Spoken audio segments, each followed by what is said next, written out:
Lakshmi construction पर महापौर की सख्ती, रोका वेतन। सीईओ की अनुपस्थिति पर भड़के जनप्रतिनिधि, बैठक का किया बहिष्कार। शिशु मृत्यु दर में गिरावट पर कलेक्टर ने दी बधाई।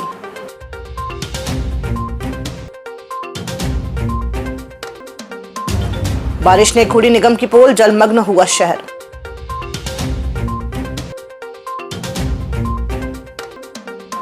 और भाजपा कार्यालय में जनता से मिले विधायक कमलेश शाह। नमस्कार, आप देख रहे हैं छिंदवाड़ा लाइव और मैं हूं आपके साथ कंचन। आइए अब बढ़ते हैं खबरों की ओर। शहर की सड़कों की दुर्दशा करने वाली लक्ष्मी कंस्ट्रक्शन की मनमानी पर अंकुश लगाने के लिए महापौर विक्रम अहके एक्शन मोड पर आ गए हैं। बुधवार को महापौर द्वारा बैठक लेते हुए निगम आयुक्त को लक्ष्मी कंस्ट्रक्शन के भुगतान पर रोक लगाने के निर्देश दिए गए हैं। वहीं कंपनी द्वारा जो गुणवत्ताहीन कार्य किया गया है उसके भुगतान पर भी कटौती करने के निर्देश उन्होंने दिए हैं। दरअसल पिछले लंबे समय से लक्ष्मी कंस्ट्रक्शन द्वारा सारे नियमों की अनदेखी करते हुए शहर में सीवर लाइन बिछाने का कार्य किया जा रहा है। कंपनी अपने कार्य में इस हद तक की लापरवाही कर रही है कि शहर की सुंदर सड़कें आज अपनी ही दुर्दशा पर रो रही हैं। कंपनी द्वारा ना तो रेस्टोरेशन कार्य नियमों के मुताबिक किया जा रहा है और ना ही पाइपलाइन बिछाने का कार्य। लंबे समय से क्षेत्रवासियों द्वारा कंपनी की लापरवाही की शिकायत महापौर सहित निगम कार्यालय में की जा रही थी। बुधवार को शिकायतों को गंभीरता से लेते हुए महापौर ने निगम आयुक्त चंद्र प्रकाश राय की उपस्थिति में विभागीय समीक्षा बैठक का आयोजन किया, जहां उन्होंने उपयंत्री को कार्य में गुणवत्ता की निगरानी सहित सुधार कार्य न होने तक कंपनी के अतिरिक्त सुधार पर रोक लगाने के निर्देश दिए हैं। लंबे समय से शहर में सीवरेज को लेकर समस्याएं आ रही हैं, जिसमें लक्ष्मी कंस्ट्रक्शन के द्वारा बार बार लापरवाही बरती जा रही, जिसको लेकर आज आयुक्त महोदय के साथ मैंने बैठक ली और स्पष्ट रूप से निर्देशित किया है कि जो भी जिस जगह में आप चैम्बर बना रहे हैं या रेस्टोरेशन का काम कर रहे हैं वो गुणवत्ता के साथ किया जाए, अन्यथा कार्रवाई की जाएगी। मैंने कमिश्नर सर को जुर्माने के लिए भी निर्देशित किया हूँ कि इनके ऊपर उपरोक्त नियोजित कार्रवाई की जाए। दूसरी चीज़ हमने उनको निर्देशित किया है कि एक टोल फ्री नंबर आप जारी करें। टोल फ्री में लोग जिनको समस्याएं हो रही है वो टोल फ्री में अपना कॉल करें और उसकी समस्या का निराकरण हो। इसके साथ ही ये जहां गड्ढा खोदेंगे या रोड में पाइपलाइन डालेंगे उसमें स्थानीय पार्षदों से ये बात करें। इन चीज़ों को लेकर आज स्पष्ट रूप से निर्देशित किया गया है। मुझे उम्मीद है कि आने वाले कुछ समय में जो सीवरेज की समस्याएँ हैं उससे पूर्ण रूप से समस्या का समाधान। जिला पंचायत सभा कक्ष में बुधवार को सामान्य प्रशासन विभाग की बैठक आयोजित की गई थी। इस बैठक में जिला पंचायत सीईओ अग्रिम कुमार के नहीं पहुंचने पर जिला पंचायत अध्यक्ष संजय पुनहार सहित समिति के अन्य सभापतियों ने बैठक का बहिष्कार कर दिया। जिला पंचायत अध्यक्ष ने आरोप लगाया कि अधिकारियों की लापरवाही के कारण जिला पंचायत के विकास कार्य कई महीनों से अटके पड़े हैं। सामान्य प्रशासन की बैठक में भी अधिकारी नहीं आ रहे हैं, इसलिए उन्होंने बैठक का बहिष्कार किया है। जैसे तैसे दबाव बना के एजेंडा जारी करवाओ तो सीईओ उपस्थित नहीं रहता। आज सारे सभापतियों ने सर्वसम्मति से निर्णय लिए कि ये बैठक को निरस्त की। क्यों? उसका कारण ये है कि इस गरिमामय पटल का अगर इतनी बड़ी संवैधानिक संस्था का प्रमुख जो सचिव होता है वो खुद उपस्थित नहीं रहता तो उस बैठक की क्या गरिमा। इसलिए हमने सर्वसम्मति इस बैठक को आज निरस्त की है और आगामी समय में अगर इस प्रकार की प्रक्रिया निभाई जाएगी तो मजबूरन हमें फिर मैदान में उतरना पड़ेगा। मैं जानकी खरे जुन्नार देव घोड़ावाड़ी से निर्माण समिति की सभापति और ये ऐसे 3-4 बार हो गए हैं, ये अभी तक बैठक में उपस्थित नहीं हुए हैं, जिसके कारण आज निरस्त किया गया है। बुधवार को कलेक्टर शीलेंद्र सिंह ने स्वास्थ्य और महिला बाल विकास विभाग की संयुक्त समीक्षा बैठक ली। जिले में शिशु मृत्यु दर में कमी आने पर उन्होंने स्वास्थ्य विभाग को बधाई दी और सभी अधिकारियों को बेहतर कार्य के लिए प्रेरित किया। बैठक में जुन्नारदेव ब्लॉक की मातृ मृत्यु घटना को गंभीरता से लेते हुए उन्हें उच्च जोखिम वाली गर्भवती महिलाओं की विशेष निगरानी के निर्देश दिए गए हैं। अमरवाड़ा क्षेत्र में मुख्यालय में अनुपस्थित सेक्टर डॉक्टर को नोटिस जारी करने के निर्देश दिए गए। जरा सी बारिश में हमारा शहर तलैया बन जाता है, जिसकी वजह से आवागमन तो प्रभावित होता ही है, साथ साथ स्थानीय व्यापारियों सहित रहवासियों को भी भारी परेशानियों का सामना करना पड़ता है। बुधवार की सुबह भी शहर में ऐसे ही हालात नजर आए।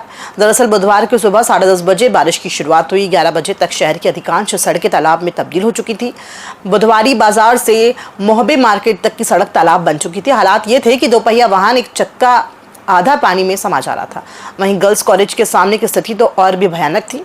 हालात ये थे कि गर्ल्स कॉलेज से स्टेडियम ग्राउंड तक सड़क पर पैदल चलना संभव नहीं था। हालांकि एक साइड की सड़क पर पानी नहीं था, लेकिन फव्वारे से स्टेडियम की ओर जाने वाले मार्ग पर तालाब बन गया था। पैदल चलना तो दूर, यहाँ दोपहिया वाहन चालकों को भी वाहन निकालने में भारी परेशानियों का सामना करना पड़ा।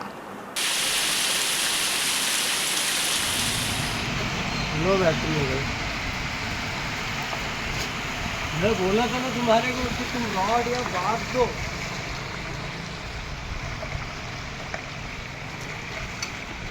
भाजपा प्रदेश नेतृत्व के निर्देशानुसार जिले के सभी भाजपा विधायक सप्ताह में 1 दिन और माह में 4 दिन जिला भाजपा कार्यालय में उपस्थित रहकर आमजन और कार्यकर्ताओं की समस्याएं सुनेंगे और उनके निराकरण का प्रयास करेंगे। इसी क्रम में अमरवाड़ा विधायक कमलेश शाह ने बुधवार को भाजपा कार्यालय में आमजन और कार्यकर्ताओं से भेंट की। इस दौरान उन्होंने लोगों की समस्याएं सुनी और निराकरण का आश्वासन दिया। विधायक कमलेश शाह ने कहा कि जनता से सीधे संवाद के माध्यम से समस्याओं का समाधान प्राथमिकता से किया जाएगा। जो पार्टी के पदाधिकारी हैं, जनप्रतिनिधि हैं, चाहे हमारे जिला अध्यक्ष हों, चाहे हमारे सांसद महोदय हों, चाहे विधायक हों,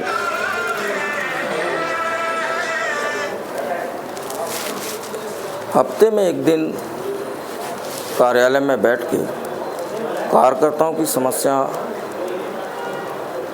को सुने और उसका निराकरण करें। ये बहुत अच्छा प्रयास भारतीय जनता पार्टी के माध्यम से हो रहा है और ऐसा होना चाहिए। और मैं आपके माध्यम से बताना चाहता हूँ कि मुझे जो दायित्व सौंपा गया है, मैं बखूबी इसको निभाऊंगा और हर बुधवार के दिन जो मेरा यहाँ पे निश्चित हुआ है कि बुधवार के दिन आपको बैठना है, तो मैं यहाँ पे हर बुधवार बैठ के लोगों से मिलूंगा। जिले के विभिन्न ग्राम पंचायतों में कार्यरत मनरेगा मेंटो ने बुधवार को कलेक्टर को ज्ञापन सौंपकर अपनी समस्याओं से अवगत कराया। मेंटो ने बताया कि वर्ष 2006-07 से सेवा में रहते हुए भी उन्हें अर्धकुशल मजदूरी दर नहीं मिल रही है। साथ ही मांग की गई है कि सभी पंचायतों में मेट मस्टर अनिवार्य किया जाए। मेंटो ने यह भी शिकायत की है कि सरपंच व पंच आपसी रंजिश या चुनावी कारणों से मनमाने तरीके से उन्हें हटा देते हैं।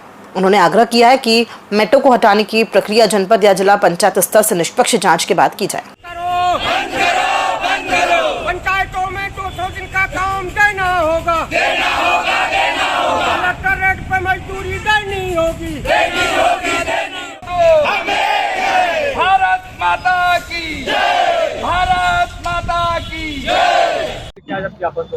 हमारी मुख्य मांग ये है कि हम लोग ग्राम पंचायत में 12 से 12 माह कार्य किया जाता है हमारे द्वारा, लेकिन हमें किसी प्रकार से कोई मानदेय नहीं मिलता। हमको जो मानदेय दिया जाता है वो मजदूरी दर से प्रदान किया जाता है, जिससे हम लोग संतुष्ट नहीं हैं। हमारी शासन प्रशासन से यही मांग है कि हमें मासिक मानदेय प्रदान किया जाए, एक निश्चित मानदेय बनाकर। बुधवार को सांसद बंटी साहू देश के रक्षा मंत्री राजनाथ सिंह के मिलने उनके कार्यालय पहुंचे। सांसद श्री साहू ने केंद्रीय रक्षा मंत्री को शॉल पहनाकर उनका स्वागत किया और ऑपरेशन सिंदूर की सफलता पर बधाई दी। इस दौरान सांसद ने रक्षा मंत्री से साथ विभिन्न मुद्दों और जिले के विकास को लेकर भी उनसे चर्चा की। समाजवादी पार्टी जिला इकाई छिंदवाड़ा ने बुधवार को कलेक्टर के माध्यम से मुख्यमंत्री डॉक्टर मोहन यादव के नाम ज्ञापन सौंपा। ज्ञापन में डूब क्षेत्र से प्रभावित किसानों व मजदूरों के पुनर्वास की मांग की गई है। पार्टी ने पर्वत घोगरी, कुंडई, उमरोह, संगम द्वीप और भवारी जैसे गांवों के लोगों को आवासीय पट्टे व प्रधानमंत्री आवास योजना का लाभ दिलाने की मांग की। फुटकर व्यापारियों को पुराने चीरघर कॉम्प्लेक्स में बनी दुकानों का शीघ्र आवंटन करने की भी मांग की गई है।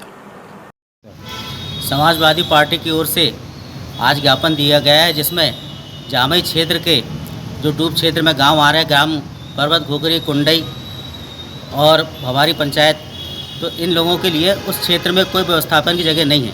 इसलिए सारे लोगों ने मांग किया है कि अमरवाड़ा विधानसभा क्षेत्र के अंतर्गत तहसील हर्रई के ग्राम पंचायत परतापुर गांव काली थूनी में 500 एकड़ से अधिक ज़मीन है, तो सारे लोग चाहते हैं कि हमको वहाँ व्यवस्थापन मिल जाए और हमको वहाँ पे पट्टा मिलने के बाद ही निर्धारित क्षेत्र से हमें हटाया जाए। ये हमारी आज की प्रमुख मांग है। छिंदवाड़ा तहसील जुन्नारदेव अंतर्गत ग्राम पंचायत पर्वत घोगरी, ब्लॉक मोखेड़ के ग्राम कुंडई, ग्राम पंचायत उमरड़ और संगमदीप ग्राम पंचायत भवारी सहित जो डूब क्षेत्र में आ रहे हैं, इन्हें पुनर्वास हेतु आवासीय भूमि और पट्टा प्रदान किया जाए। हम शासन से मांग करते हैं कि जल्द से जल्द हमारी मांगों का निराकरण किया जाए, नहीं तो आने वाले समय में हम भोपाल विधानसभा का घेराव भी करेंगे। पुलिस अधीक्षक अजय पांडे और एएसपी आयुष गुप्ता के निर्देशन में गठित विशेष टीम ने बुधवार को 3 फरार अस्थायी वारंटियों को अलग अलग स्थानों से गिरफ्तार किया। इसमें थाना कोतवाली का 15 साल से फरार 10,000 रुपए का इनामी वीरेंद्र उइके, थाना देहात का 5,000 रुपए का इनामी अरुण परतेती और अमरवाड़ा का 5,000 रुपए का इनामी विक्की उर्फ आकाश शामिल है। गिरफ्तारियां मुखबिर की सूचना पर दबिश देकर की गई। यूरिया के वितरण का काम पूरे जिले में फिर से शुरू कर दिया गया है। कलेक्टर के निर्देश पर एसडीएम स्तर के अधिकारी और संबंधित विभाग के अधिकारियों ने बुधवार को अपने अपने क्षेत्र में खाद गोदामों और वितरण केंद्रों का दौरा कर व्यवस्थाएं देखी। कलेक्टर शीलेंद्र सिंह मंगलवार की रात को अचानक परासिया रोड स्थित मार्कफेड के कार्यालय पहुंचे। वे गोदाम पहुंचे और खाद के स्टॉक की जानकारी ली। इसी परिसर में वितरण केंद्र में भी गए और वहां से किसानों को दी जा रही खाद की व्यवस्था देखी। उन्होंने किसानों से भी चर्चा की। कलेक्टर ने अधिकारियों को निर्देशित किया है कि वितरण व्यवस्था पारदर्शी होनी चाहिए और किसी भी प्रकार की अव्यवस्था या कालाबाजारी की शिकायत नहीं मिलनी चाहिए। यूरिया की जो बार बार किसान भाइयों के बीच में पैनिक क्रिएट हो रहा है कि यूरिया नहीं है, उसको देखने आया था। आज मैं डिस्ट्रीब्यूशन जो मार्कफेड का है सेंटर, वहाँ पे देखने आया था। यहाँ पे 3 काउंटर्स उसके जो रजिस्ट्रेशन के हैं, 3 काउंटर कैश जो ले रहे हैं। काउंटर पर्याप्त संख्या में है, पर अनावश्यक लोग पैनिक क्रिएट करके आ रहे हैं। अभी यहाँ पर लगभग 300 मीट्रिक टन बचा हुआ है और भी आगे जो अगले आने वाला हफ्ता है उसमें आने वाले जो 2 हफ्ते हैं उसमें 7 रैक हमें बताया गया है भोपाल से कि आने वाली हैं। तो मेरा आपके माध्यम से सभी किसान भाइयों से अनुरोध है कि आप तो जो पहले आपकी सोसाइटी है वहाँ पता करिए, क्योंकि हम लोगों ने सभी सोसाइटी जो 69 सोसाइटीज़ हैं वहाँ पे खाद भेजी हुई है। वहाँ खाद पर्याप्त मात्रा में अवेलेबल है। अगर वहाँ नहीं हो तो फिर मार्कफेड के गोदाम है, वहाँ पे आप ले सकते हैं। सभी लोग मार्कफेड के गोदाम पे आने की आवश्यकता इसलिए नहीं है क्योंकि सोसाइटी में जो खाद है आप पहले उसको ख़त्म कर लें। प्राइवेट डीलर्स हैं, उनके यहाँ भी खाद है, वहाँ पर भी सरकारी अधिकारी कर्मचारी रह करके डिस्ट्रीब्यूशन करा रहे हैं। बुधवार को डीबी मिश्रा कॉलेज चौरई में आपदा प्रबंधन प्राधिकरण के तत्वाधान में छात्रों को आपदाओं से बचाव की जानकारी दी गई। कार्यक्रम में मास्टर ट्रेनर्स ने सर्पदंश, आकाशीय बिजली, बाढ़ और सीपीआर जैसे महत्वपूर्ण विषयों पर व्यवहारिक जानकारी दी। बताया गया है कि बिजली गिरने पर पेड़ों के नीचे न खड़े हों और सर्पदंश की स्थिति में तुरंत अस्पताल जाकर एंटी वेनम लें। सीपीआर के जरिए अचेतन व्यक्ति को जीवन दान देने की तकनीक भी सिखाई गई। 3 से 4 लोगों का जब बड़े स्तर में ड्रम बनता है, ड्रम का राफ्ट बनता है, आप उसके ऊपर पटिया, लकड़ी कुछ भी लगा दें, आपदा किसी को बता के नहीं आएगी। मैं बता रहा हूँ, कभी भी आएगी तो बहुत महत्वपूर्ण चीज़ है। ठीक है, ये कुछ साधन है और ये बॉटल, यहाँ बच्चे फुटबॉल खेलते हैं, अगर तुरंत भी कुछ भी नहीं, आप इससे राफ्ट बना सकते हैं। पुलिस द्वारा नशे से दूरी है जरूरी अभियान के तहत जिले भर में व्यापक जन जागरूकता कार्यक्रम चलाया जा रहा है। पुलिस अधीक्षक अजय पांडे के निर्देशन में चलाए जा रहे इस अभियान के अंतर्गत डिजिटल स्क्रीन, शॉर्ट फिल्म, नुक्कड़ नाटक और हस्ताक्षर अभियान के माध्यम से लोगों को नशा छोड़ने के लिए प्रेरित किया जा रहा है। स्कूलों में छात्रों को शपथ दिलाई गई है तो वहीं बस स्टैंडों पर यात्रियों को नशा मुक्ति संदेश दिया गया। बटका, खापा, उमरेठ, बिछुआ, दमुआ, तामिया समेत जिले के सभी थानों में ये कार्यक्रम सक्रिय रूप से आयोजित किए गए। हरियाली अमावस्या के अवसर पर कल से जिले के अमरवाड़ा क्षेत्र में पौधा वितरण कार्यक्रम का शुभारंभ किया जा रहा है। नवांकुर सखी कार्यक्रम के तहत सेवा संस्था संकल्प वेलफेयर सोसाइटी ने ग्राम थावड़ी में 1000 पौधों की नर्सरी तैयार की है। इसमें फलदार पौधे शामिल हैं जिन्हें नवांकुर सखी महिलाओं को वितरण किया जाएगा। ये पौधे महिलाओं द्वारा वर्ष भर संजोए और पोषित किए जाएंगे। कार्यक्रम में कलश यात्रा, संगोष्ठी और बैठक आयोजित की जाएगी। मध्य प्रदेश जन अभियान परिषद जिला छिंदवाड़ा के अमरवाड़ा विकासखंड में नवांकुर संस्थाओं के द्वारा नवांकुर सखी कार्यक्रम का आयोजन किया जा रहा है, जिसमें नवांकुर संस्थाओं के द्वारा नर्सरी का निर्माण किया गया है और इन नर्सरियों में जो बीजारोपण किया गया था, आज उनमें बहुत अच्छे पौधे हमारे हाथ में उपस्थित हैं और इन पौधों का वितरण हम नवांकुर सखियों को करेंगे। मध्य प्रदेश जन अभियान परिषद हरियाली अमावस्या 24 जुलाई से 5 दिवसीय एक कार्यक्रम आयोजन कर रहा है। प्रत्येक सेक्टर में हमारे नवांकुर साथी, ग्राम विकास प्रस्फुटन समिति के सदस्य, CMCLDP के छात्र छात्राएं, परामर्शदाता एवं अन्य समाज सेवी मिलकर यह आयोजन कर रहे हैं, जिसमें प्रत्येक महिला को 11 पौधे वितरित किए जाएंगे। खबरों में फिलहाल इतना ही। दीजिए इजाजत। नमस्कार।